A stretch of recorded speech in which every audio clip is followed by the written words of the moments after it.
Hi my loves, and welcome back to my YouTube channel. My name is Waki, and today we are going to be learning how to make this gorgeous turban caps. Now, I saw this first on Instagram and I promised I was going to make myself one. Not only have I made one, I've gone ahead to make them in different colors and I've made a business out of it.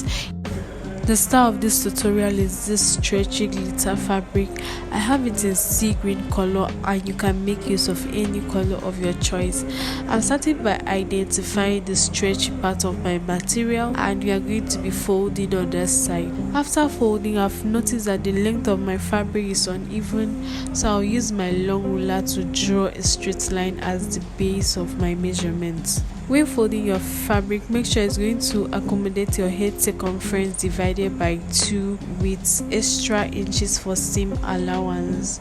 Now you are going to find your head circumference by taking your tape round your head.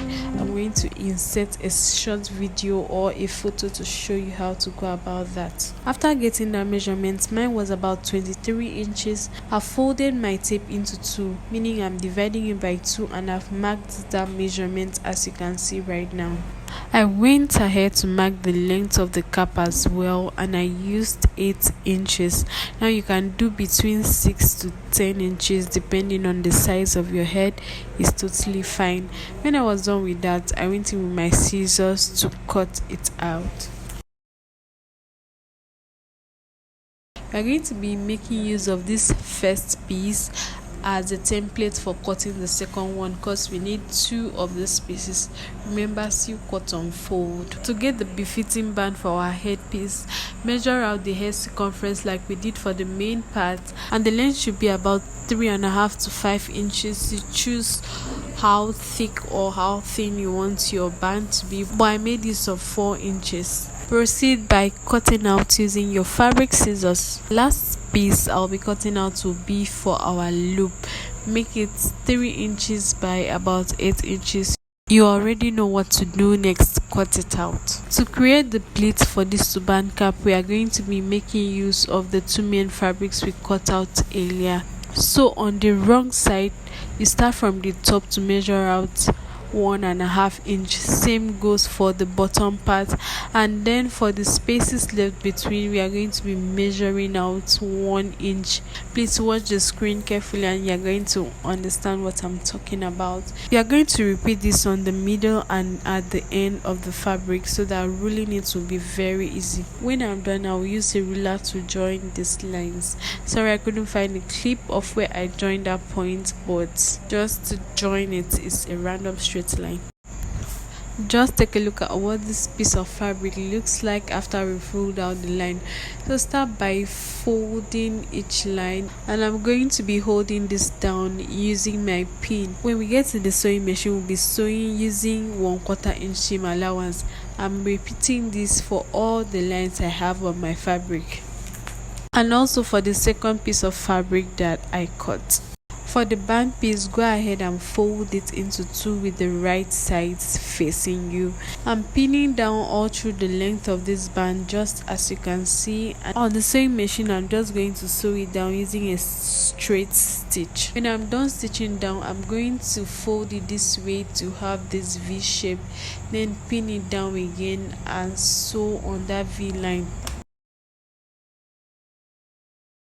Now on the sewing machine, I'll start by sewing the 2 main pieces of fabric, and like I said earlier, I'm using 1/4 inch of seam allowance. To save time, I'm joining the next main piece, just as you can see, and sewing all at once. I'll be going back and forth sewing the first and second piece till I'm done, and you're going to be seeing the results soon.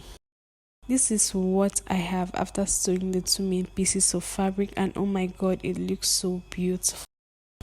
I'll go ahead and fold this main piece into 2 just like I'm doing right now, and I'll pin it down. I'm going to make a straight stitch down, and I'll leave about 1/2 inch towards the center.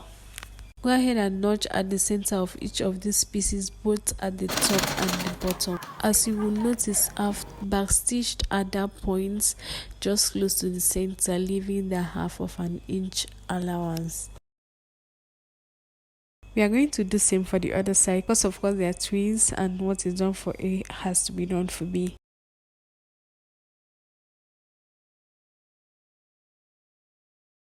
Forgive me guys, my camera did me very dirty at this point, but all you have to do is to open up at the sides, place them right sides to right sides with the wrong side facing up, and sew it just as you've seen. When you get to the corner, just turn and sew just as you've seen me do till you get to that center point where you notch.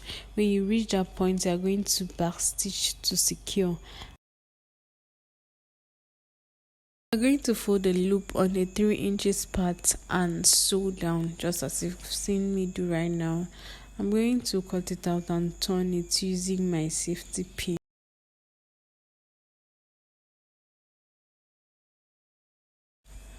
Back to our band, I've done the straight stitch already and I'm folding it that way just as I told you, and I'm going to stitch down that V part well. Make sure that the measurement of the hair circumference on the main fabric and on the hairband are the same.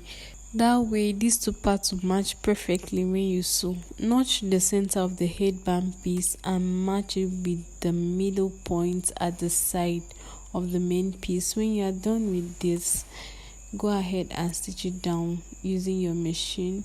Now you're going to watch patiently and carefully to see how I'm going to navigate that V part on the machine.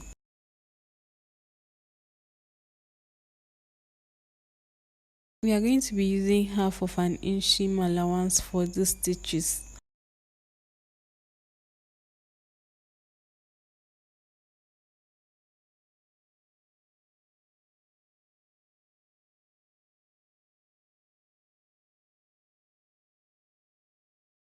Fix the loop by passing it through the half-inch point we left while sewing towards that center front. And when you succeed in bringing it out on the other side, pull it tight to secure and then sew. Stitch it back and forth for about 2 to 3 times just to secure the stitch and make sure it doesn't loosen.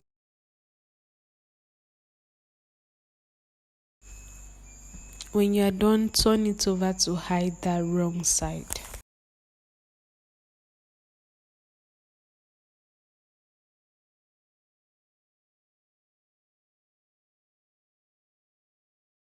Our cap is almost ready and I'm making a running stitch from the bottom of the side right where we join the band. Do not extend it to where we have the band. Then you are going to pull the stitch. You are going to pull the stitch and keep on sewing at that point to make sure it's secured. We are making this just to have this guided stitch effect at the back. And that's all we have for today. Thank you so much for staying with me. Bye. Hope to see you soon.